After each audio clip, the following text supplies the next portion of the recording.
l'actualité politique, économique, diplomatique de la Russie en cette rentrée automnale. Alors c'est un vaste programme, bien sûr. Heureusement, l'actualité de ces dernières semaines est particulièrement riche et nous offre beaucoup de matière à réflexion.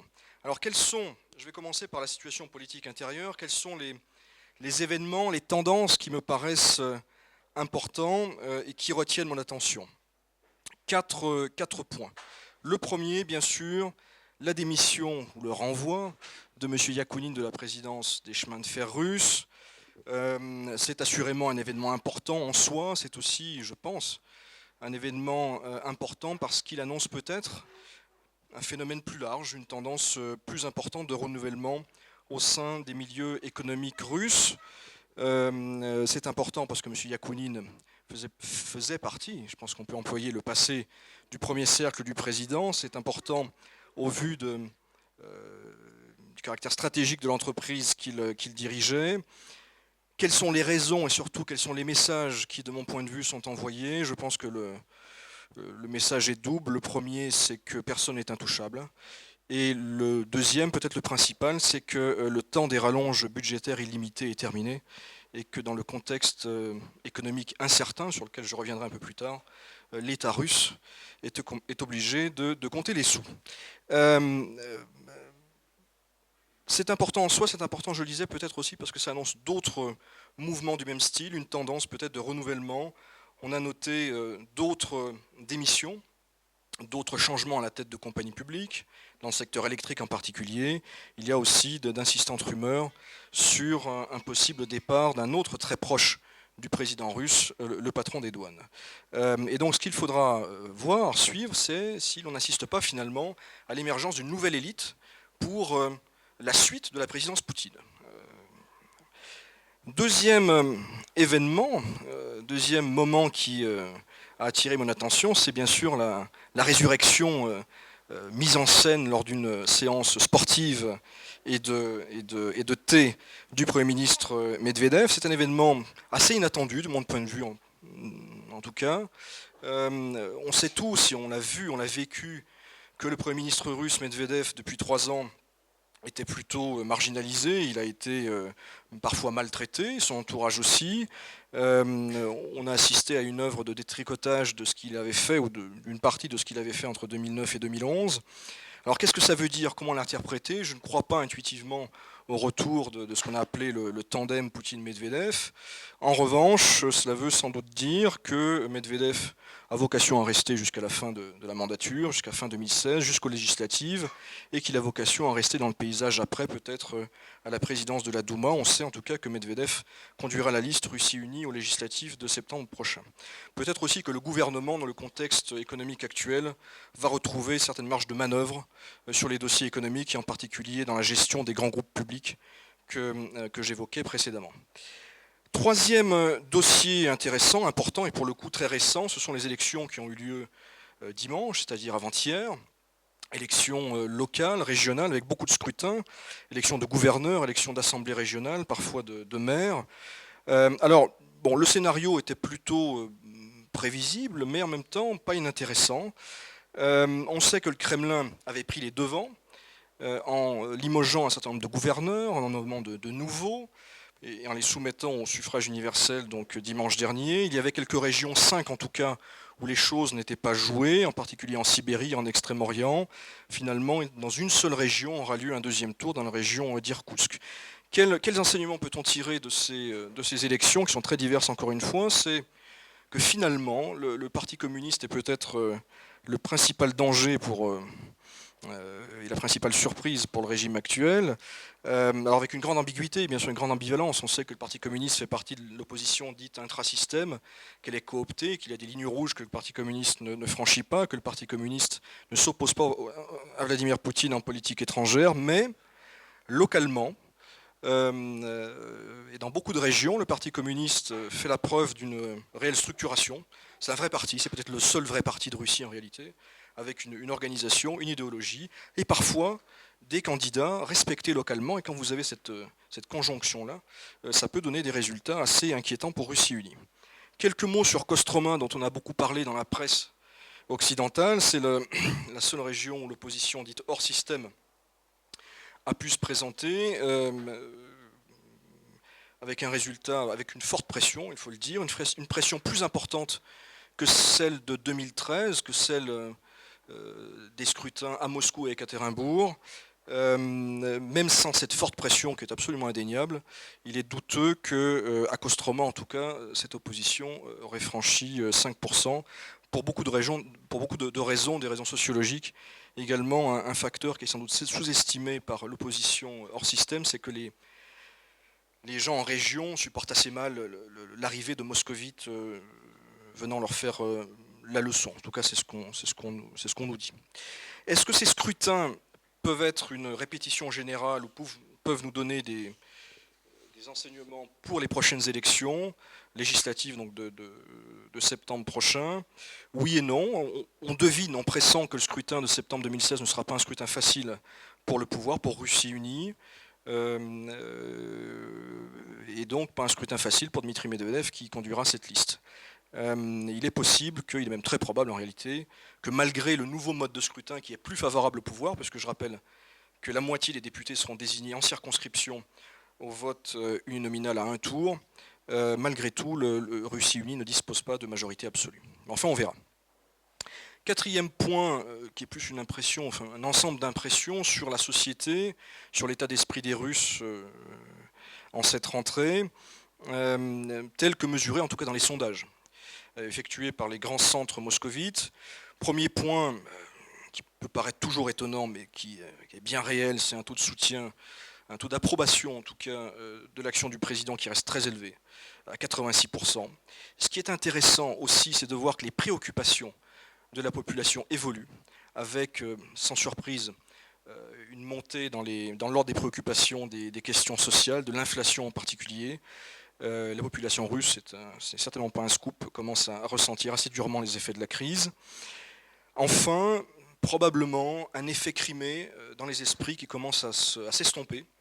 Alors non pas que les Russes regrettent ce qui s'est passé, ce n'est pas le propos, mais en tout cas je dirais cet état d'esprit un peu collectif, cette atmosphère de transport collectif visible au printemps 2014 est de moins en moins perceptible. La question qui se pose, qui est assez fondamentale pour Vladimir Poutine et pour le gouvernement, c'est finalement quel nouveau contrat entre le pouvoir et la société. Il y avait un contrat bien connu au cours de la décennie 2000 qui était finalement la prospérité contre une forme de renoncement ou de rétrécissement de l'espace public. Est-ce que la grandeur peut remplacer la prospérité aux yeux de la population? Peut-être. Ce n'est pas sûr. En tout cas, il va bien falloir, en tout cas je pense, trouver un nouveau contrat entre le pouvoir et la société pour le 4e mandat de Poutine qui paraît à ce stade en tout cas assez probable, voire inévitable. Quelques mots maintenant sur les questions économiques. Si je devais résumer en une phrase mon propos, je dirais que rien ne se passe comme prévu et que d'ailleurs il est de plus en plus difficile de prévoir quoi que ce soit.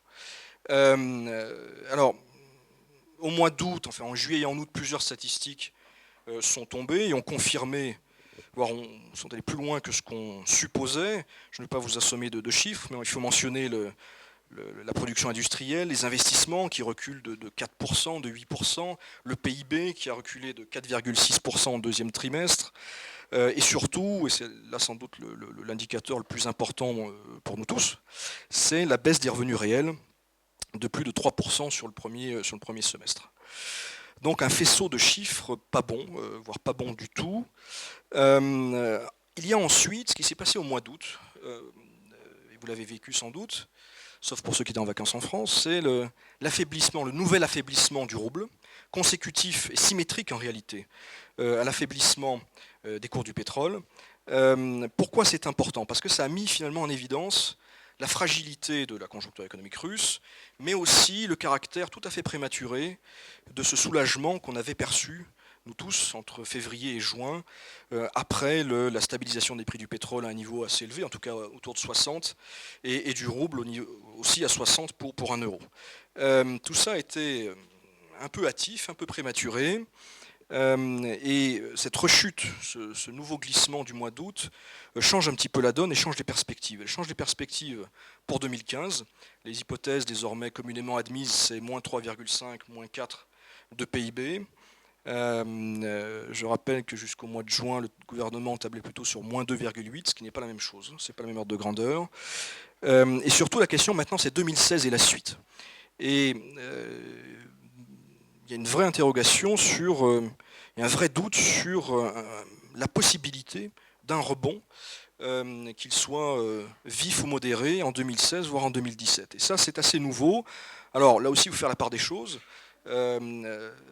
On le voit, on le lit, les humeurs changent très vite au rythme des évolutions du cours du rouble et du pétrole. Une semaine de baisse et les pronostics sont très pessimistes, une semaine de hausse et à l'inverse, les pronostics sont souvent trop optimistes. Mais l'état d'esprit actuellement, c'est plutôt celui-ci. C'est une vraie interrogation sur 2016, voire sur 2017. Quelques mots sur la crise. Ça aussi c'est bien connu, mais peut-être que ce n'est pas inutile de le rappeler. Cette crise d'aujourd'hui, qui est assez différente finalement de celle de 2008-2009. Elle est différente sur plusieurs points. D'abord, l'ampleur de la récession, 2008-2009, moins 7%. Aujourd'hui, ce sera beaucoup, mais quand même moins. À l'époque, le chômage avait sensiblement augmenté, ce qui n'est pas encore le cas aujourd'hui en Russie. Mais ce qui est différent de 2008-2009, c'est que les revenus de la population baissent. À l'époque, le gouvernement russe avait adopté un plan de relance équivalent à 11% du PIB, et les revenus de la population n'avaient pas véritablement régressé. Alors, le risque pour la Russie, contrairement à ce qu'on peut lire à droite ou à gauche, n'est certainement pas celui d'un effondrement. De ce point de vue-là, et pour paraphraser l'ancien président Kouchma, la Russie n'est pas l'Ukraine. Elle ne devrait avoir aucune difficulté à rembourser ses 60 ou 62 milliards de dollars prévus au deuxième semestre. Mais le risque, je le répète, c'est peut-être une stagnation durable.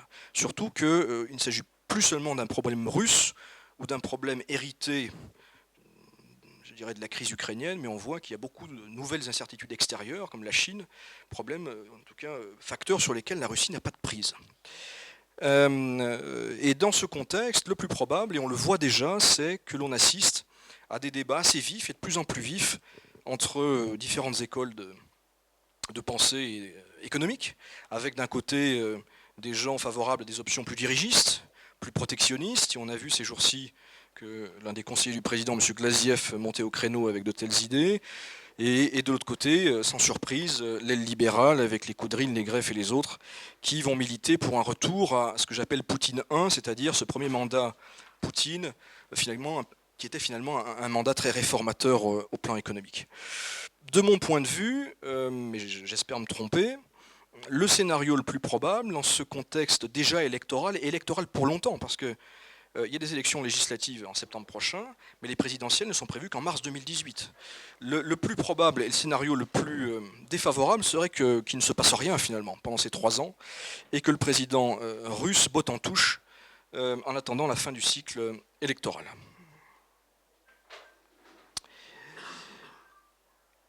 Quelques mots maintenant sur les questions de... Tu me diras, Jean-Félix, le timing, j'ai pas de montre, j'ai pas de Rolex.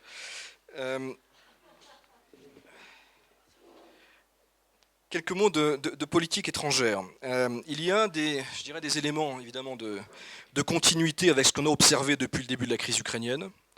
Il y a aussi des éléments, des inflexions assez intéressantes. Les éléments de continuité.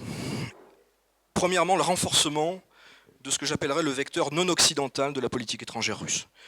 La Chine, bien sûr, on a vu qu'il s'est passé des choses. Il y a eu des visites, il y a eu des annonces, des contrats. On reviendra après sur le bilan, mais manifestement, il se passe quelque chose.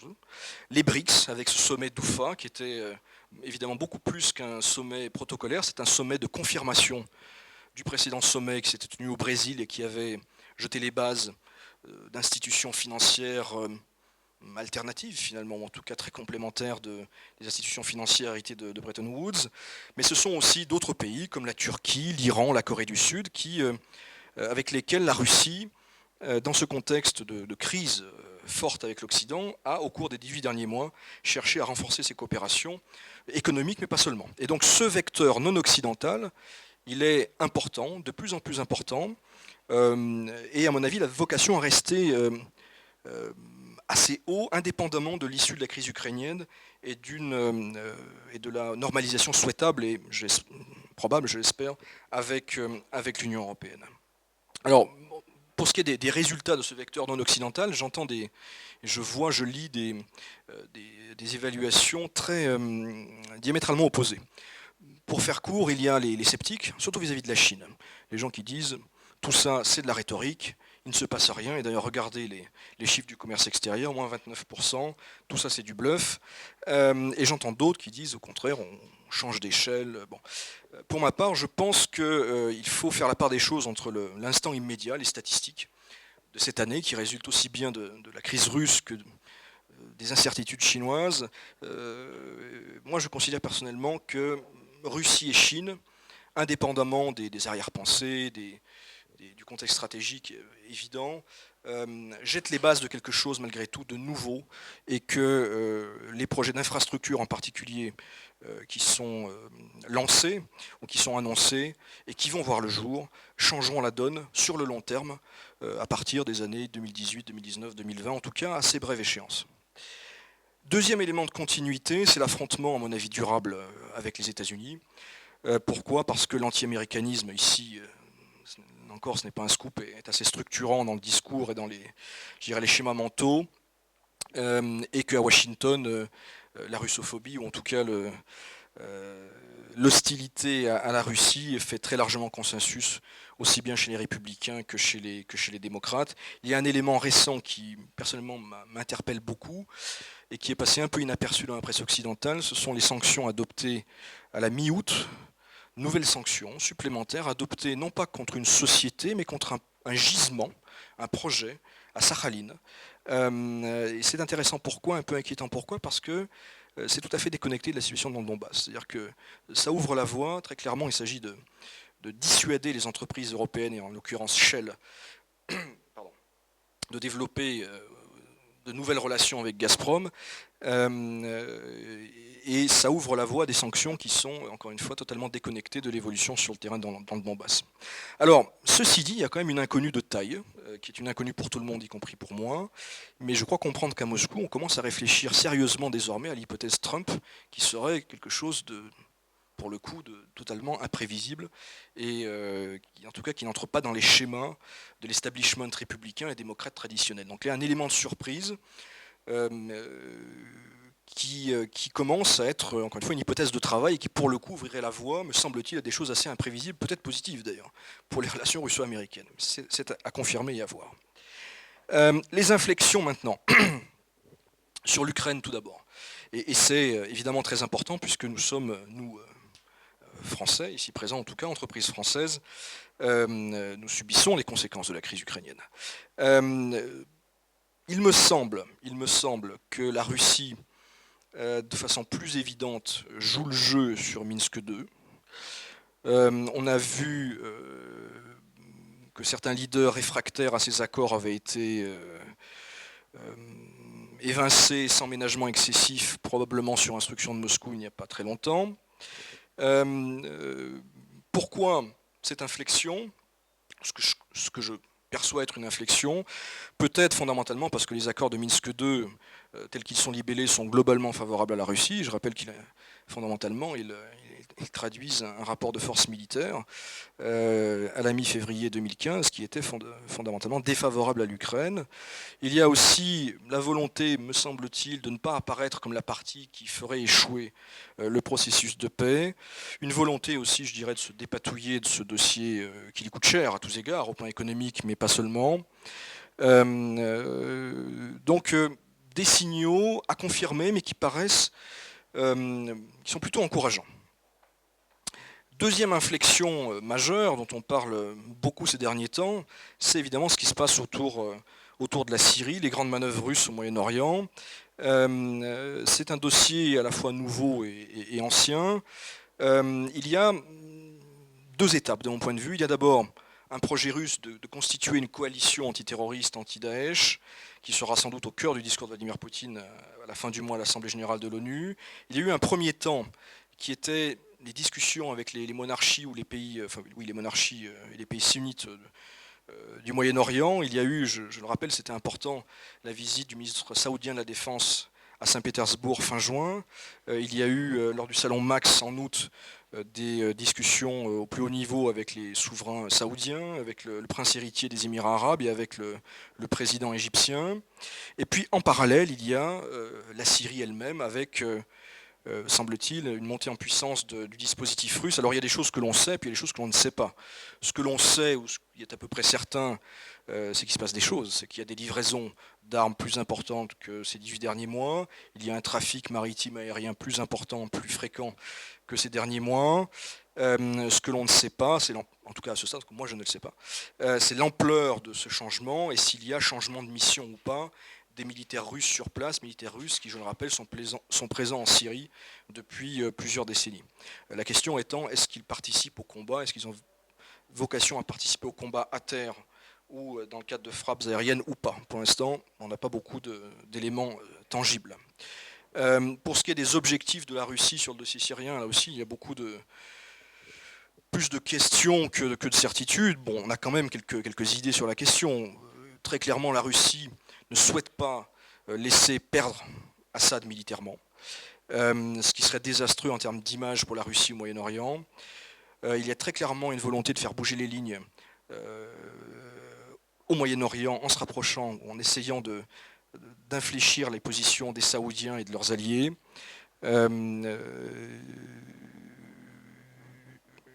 Donc voilà un petit peu les objectifs de la Russie sur le dossier syrien. Quelques mots enfin sur, toujours dans le cadre de la politique étrangère russe, c'est une note d'optimisme qui je l'espère se confirmera, et que je ne me tromperai pas, Jean-Félix, sur la relation franco-russe. Là aussi, je ne vous apprendrai rien en disant que cette relation a été soumise à rude épreuve depuis quelque temps, depuis le début de la crise ukrainienne. On a des chiffres, des dossiers qui illustrent ça. Le chiffre assez spectaculaire et inquiétant qui est sorti récemment, c'est la contraction du volume des échanges bilatéraux à hauteur de 44% sur les 7 premiers mois de l'année, ce qui est évidemment colossal. Il y a eu, au plan politico-stratégique, ce dossier du Mistral qui a cristallisé les passions et les tensions pendant de longs mois. Il y a eu dans la presse, aussi bien ici qu'en France, une vraie polarisation sur la question russe ou sur la question française ici. On l'a vu aussi dans la classe politique française.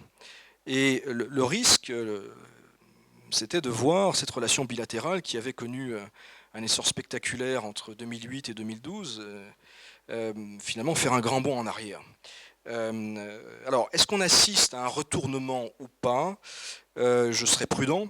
Il faut être prudent, mais là aussi, j'observe quelques éléments et un faisceau d'indices plutôt encourageants. Tout d'abord sur le Mistral, quelle que soit l'opinion qu'on a sur le sujet, il est à l'évidence, Poutine et Hollande ont cherché, je dirais, à sanctuariser ce dossier, en tout cas faire en sorte que ce dossier ne pollue pas le reste de la relation bilatérale, et en particulier le dossier ukrainien. Par ailleurs, j'ai noté personnellement une tonalité intéressante dans les propos de François Hollande, que ce soit à l'occasion de la conférence annuelle des ambassadeurs, fin août, et plus récemment, le 7 septembre, lors de sa conférence de presse. Formellement, rien de nouveau. En même temps, les mots ont un sens, le ton a un sens, et le fait que ce soit la France qui le dise a évidemment une autre signification, une autre portée que si c'est M. Orban ou M. Tsipras. Il y a eu par ailleurs la semaine dernière, ce n'est pas anodin, la visite d'un ministre russe à Paris, M. Ulyukaev, pour ceux à qui ça aurait échappé, qui est le ministre du Développement économique. Et cette visite, elle est importante pourquoi? Parce qu'elle ouvre la voie, en réalité, à une reprise du dialogue intergouvernemental au niveau économique. Et on sait que le CEFIC, qui est le Conseil économique, financier et commercial franco-russe, qui ne s'est pas réuni depuis le début de la crise ukrainienne, va reprendre ses travaux et devrait se réunir soit à la fin de l'année, soit début 2016. Donc ça, c'est M. Macron qui, à Paris, devrait en prendre la présidence. Donc tout ça constitue malgré tout, dans un contexte très dur, très clivé que l'on a connu depuis des mois, des signaux nouveaux et à mon avis assez encourageants. Et je pense, j'espère, que le point bas dans la relation franco-russe a été franchi et que 2016 sera l'année de la normalisation. Alors quelques mots avant de vous passer la parole et d'être soumis à la question. Quelques mots de conclusion. Au plan économique, Je l'ai dit, le risque le plus important est celui qu'il ne se passe rien finalement, et d'une stagnation assez durable, et d'un mandat perdu pour Vladimir Poutine. Le risque, c'est que la Russie, début 2018, se retrouve au même point finalement qu'en 2012. Et c'est un risque réel. Le défi, qui n'est pas un mince défi, c'est celui d'inventer un nouveau modèle de développement. Alors, je ne dis pas qu'il ne se passe rien, il se passe des choses dans le secteur agricole, dans les industries de défense, mais tout ça, malgré tout, est assez limité. Et on a l'impression qu'à ce stade, Vladimir Poutine n'arbitre pas, ne tranche pas sur ces grandes questions de développement économique. Au plan politique, on entre, me semble-t-il, dans une zone un peu plus incertaine, et donc un peu plus intéressante, peut-être quelque chose qui pourrait ressembler, là encore, au premier mandat de Vladimir Poutine, les années 2003, exception faite des élites yeltsiniennes qui ne sont plus dans le paysage, mais avec une Douma peut-être un peu plus substantielle, et une vie politique un peu plus vive. La question, là aussi, fondamentale, c'est un quatrième mandat, à peu près inévitable. Pourquoi faire ? Enfin, sur la politique étrangère russe, à quoi doit-on s'attendre dans les années qui viennent ? Il y a eu un sentiment assez largement partagé, parmi les gens que je rencontre en tout cas, c'est qu'il n'y aura pas de retour au statu quo ante. La Russie se prépare à une cohabitation assez indifférente, quoique, avec un Occident dont elle n'attend plus grand-chose de positif, en tout cas à court terme. La Russie va continuer à développer ses partenariats avec des pays dont elle pense qu'ils peuvent résister à des injonctions et des pressions américaines. Les BRICS, en tout cas certains d'entre eux, Turquie, Égypte, Iran. Il me semble aussi que l'idée d'une dépendance, ou en tout cas d'un déséquilibre, d'un partenariat moins équilibré avec la Chine est désormais intégré, à défaut d'être assumé publiquement par les élites russes. Et je dirais que la Russie, qui est une puissance plutôt inquiète pour sa sécurité, pour son rang, continuera d'évoluer, je pense, sans grande stratégie, de façon plus réactive, comme elle l'a fait jusqu'ici, seule, relativement seule, mais sans être isolée sur la scène internationale. Bonsoir. J'avais une question concernant les actions qui ont été menées par le gouvernement en Extrême-Orient pour essayer de développer la région. Est-ce que vous pensez qu'il peut y avoir un développement concret de cet espace ou pas ? Alors, je vais en profiter, et je sais que Jean-Félix ne m'en voudra pas, pour faire un peu de pub pour l'Observatoire et le rapport annuel Russie 2015, dont la version française va sortir début octobre. Il y a un article de Jean Radvani, éminent géographe français, sur justement ce dossier-là. Les politiques publiques en Extrême-Orient, qu'est-ce qui est fait, qu'est-ce qui marche, qu'est-ce qui ne marche pas, quelle est l'approche privilégiée. Bon, là aussi, on voit que depuis 2012, il y a le développement de l'Extrême-Orient russe, tout ce qui est au-delà du lac Baïkal, est prioritaire. Il y a des anecdotes, il y a je dirais le rallye de M. Poutine en Lada sur cette nouvelle route entre Tchita et l'Extrême-Orient, il y a la création d'un ministère du développement de l'Extrême-Orient, il y a le sommet en 2012 de l'APEC, des investissements massifs qui ont été faits, il y a des pipelines qui sont en train d'être construits, des raffineries. Donc, premièrement, il y a une prise de conscience réelle du risque pour la Russie d'avoir des provinces sous-développées alors, face à des pays ou des provinces chinoises qui, elles, se développent rapidement. Il y a la claire conscience de l'atout considérable, malgré les incertitudes à court terme en Chine, que constitue le fait d'avoir des territoires en prise avec ce nouveau centre de croissance mondiale. Il y a la claire conscience aussi que la Russie et l'Union soviétique, on pourrait se souvenir du discours de Gorbatchev en 1986 à Vladivostok. C'est pas nouveau cette volonté de rattrapage.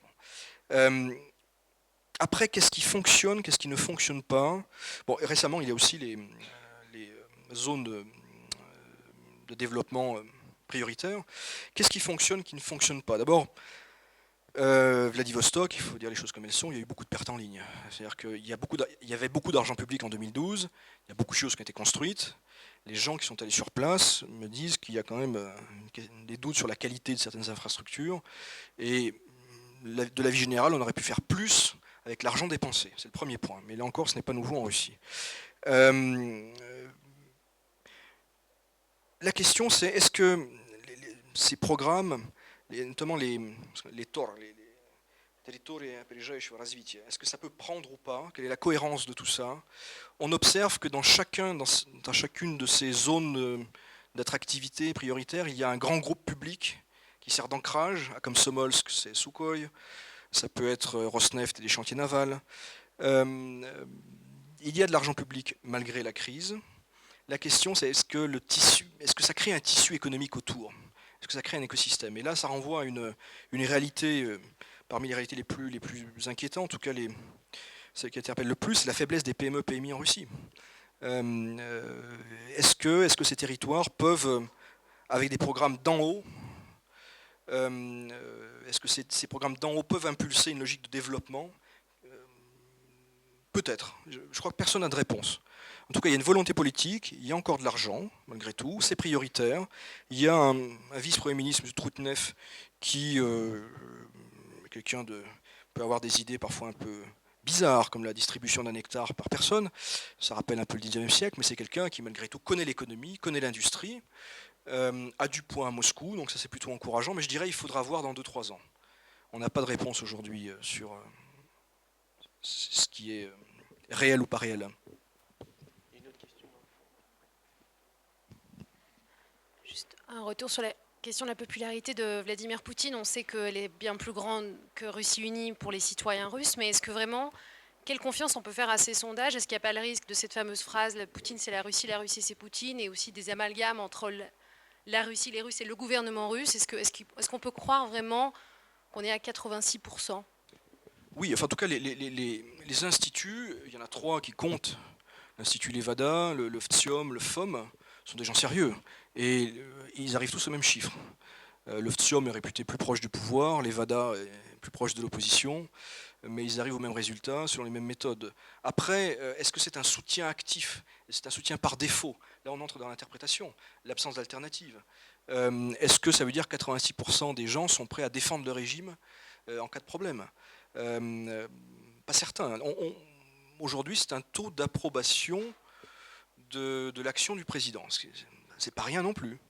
Alors oui, vous avez raison de souligner le décalage entre le taux de soutien au président et le taux de soutien à Russie Unie, et ça fait partie de l'équation que j'évoquais tout à l'heure. Pourquoi le scrutin de septembre 2016 sera compliqué pour le pouvoir? Parce que Russie Unie est un parti de moins en moins populaire. En tout cas, sa cote de popularité s'est érodée de longue date déjà, depuis plusieurs années. Alors on voit bien que le pouvoir essaie de rafraîchir tout ça en s'appuyant sur le Front populaire pan-russe, en faisant émerger des figures nouvelles de la société civile, pourquoi pas. Mais ce phénomène d'usure qui était très perceptible en décembre 2011, il n'y a aucune raison de penser qu'il se soit amoindri entre-temps. Donc c'est ça le problème de septembre 2016. D'autres questions?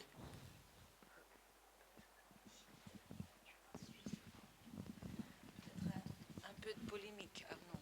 Merci pour cette Irina. présentation, mais ma question peut-être sur l'évolution de l'opinion publique à l'Occident vis-à-vis aux sanctions, par exemple. Situation en Crimée, le dossier syrien, l'attitude à l'égard du président syrien quand il s'agissait de la destruction de l'arme chimique, elle était légale, donc maintenant non. Donc, c'est-à-dire, il y a vraiment des choses fondamentales qui séparent actuellement la Russie. Et donc, je ne parle pas des États-Unis, c'est un peu, donc, c'est beaucoup plus compliqué, mais je parle de l'Europe occidentale. Et c'est pour cela que moi, je voudrais savoir, puisque quand je parle au professeur qui arrive chez nous, il dit que dans la presse occidentale, on parle très peu de la Russie, sur la situation en Ukraine un tout petit peu, mais donc la question principale, c'est actuellement, ce sont les immigrés. Oui. Donc, mais ce qui m'inquiète est que, donc, puisque c'est le chemin, à double sens. Donc, est-ce que les élites européennes donc, est-ce qu'ils comprennent un tout petit peu que la position qui a été prise, donc, au début, voilà, de cette période de sanctions, elle était un tout petit peu, pas très juste, comme ça, je dirais. Merci. Je suis pas sûr de d'être compétent pour répondre à tout ça. Alors, pour ce qui est de l'évaluation faite dans la population française, je ne connais pas l'Allemagne, je parle pour la France. Il y a des sondages qui ont été faits sur le Mistral, sur les sanctions et les contre-sanctions agricoles cet été.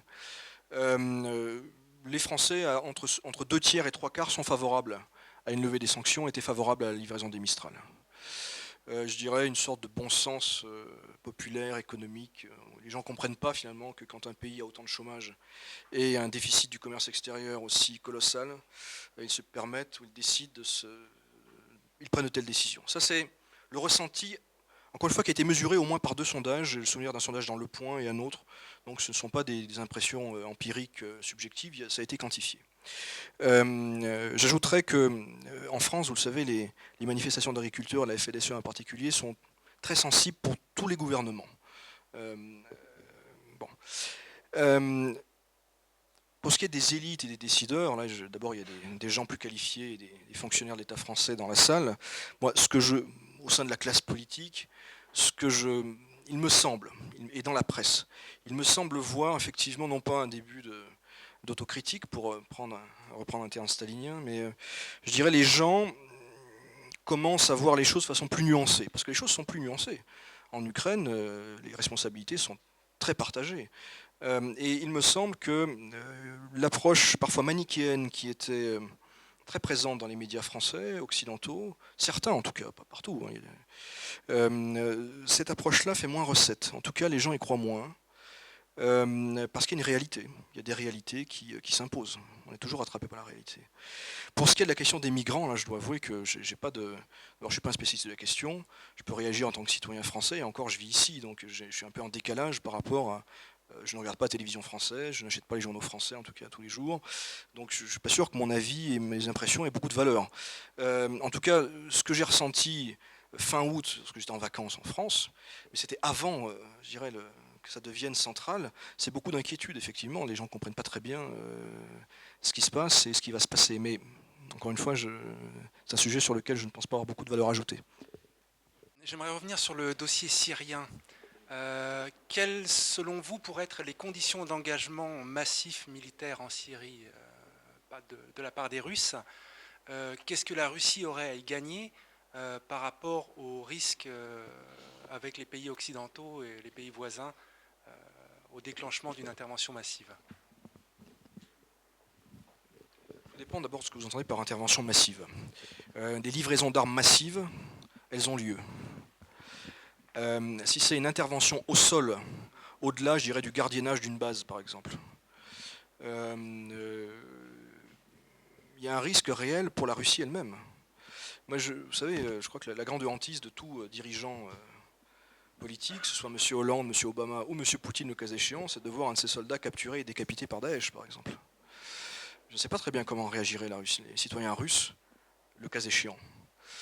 Il y a une hypothèse qui peut faire sourire et qui peut paraître farfelue, mais je me disais, qui pourrait aller au sol? Est-ce que c'est réaliste ou pas? On ne peut pas tout à fait exclure que s'il doit y avoir des éléments au sol en première ligne, il y ait par exemple des éléments tchétchènes. Ça pourrait faire sens. De demander à M. Kadyrov de déléguer quelques centaines de soldats pour combattre d'autres Tchétchènes d'ailleurs, en Syrie. Ça, c'est un peu exotique, mais c'est moins farfelu, me semble-t-il, que d'imaginer des appelés russes en première ligne à l'attaquer ou ailleurs. Après, il y a un autre scénario qui n'est pas une intervention au sol, mais une intervention aérienne, c'est-à-dire on peut imaginer que la Russie effectivement modernise une base ou deux, déploie des hélicoptères avec des équipages russes et interviennent en soutien de l'armée syrienne. Il y a beaucoup de scénarios. Encore une fois, je suis un peu réticent à vous répondre parce que je n'ai pas d'informations. Il y a une sorte d'effervescence médiatique actuellement. Il y a beaucoup de manipulations sans aucun doute. Je ne pense pas que M. Poutine soit fou. Je suis même sûr qu'il n'est pas fou. Et la Russie est un pays qui, contrairement à ce qu'on peut croire, est un pays qui stratégiquement est plutôt conservateur, est plutôt prudent en réalité. Donc, et la Syrie c'est loin, il n'y a pas de frontière commune. Donc oui, il faut réfléchir à tous les scénarios, il y a des choses qui se passent, mais intuitivement je ne crois pas au scénario d'une intervention au sol. Mais je peux me tromper.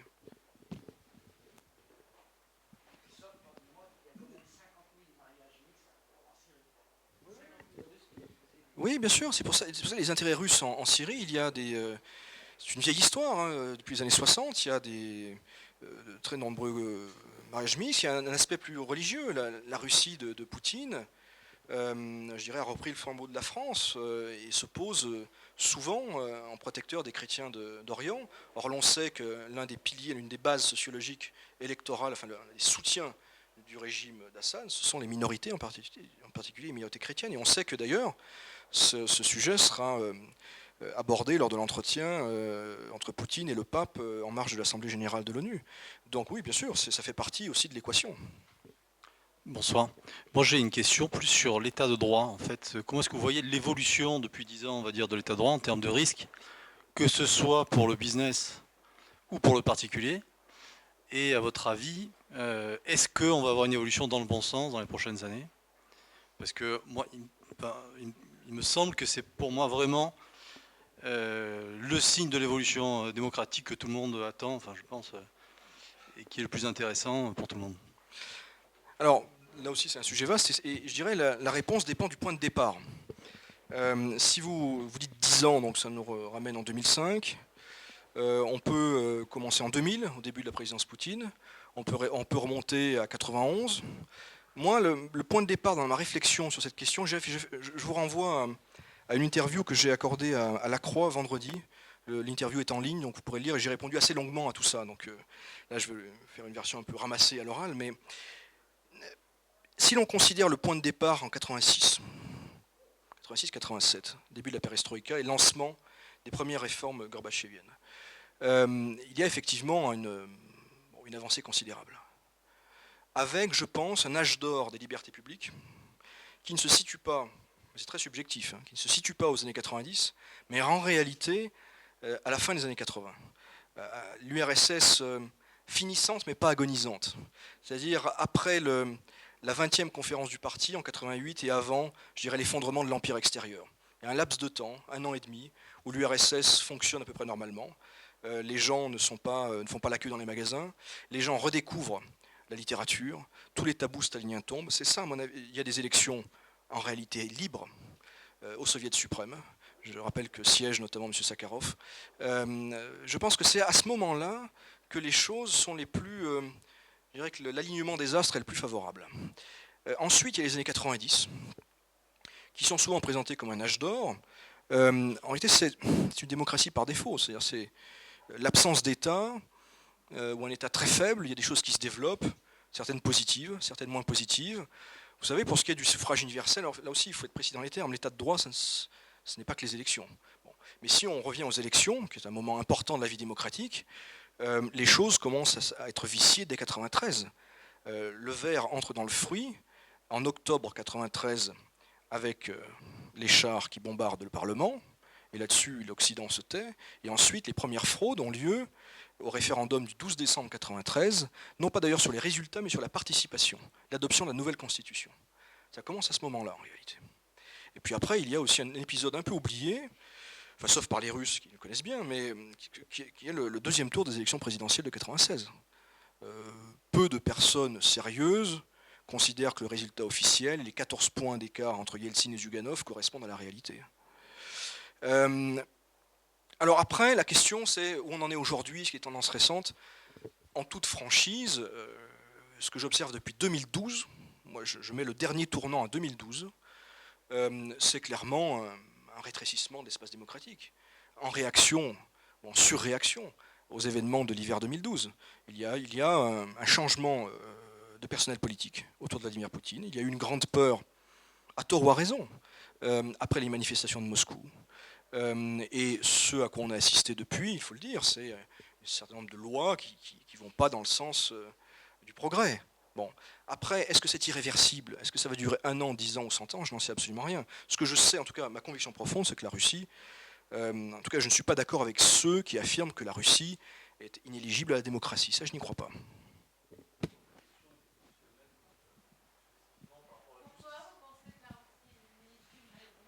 Elle n'est pas inéligible. Parce qu'il y a eu des séquences comme ça, mais encore une fois, la fin des années 80, Alors, je l'ai pas vécu, mais je l'ai vu après, quand j'ai étudié la Russie, l'Union soviétique. On a parlé de ces sessions du Soviet suprême où tout le pays s'arrêtait, regardait ces sessions. Enfin, le pays a été politisé.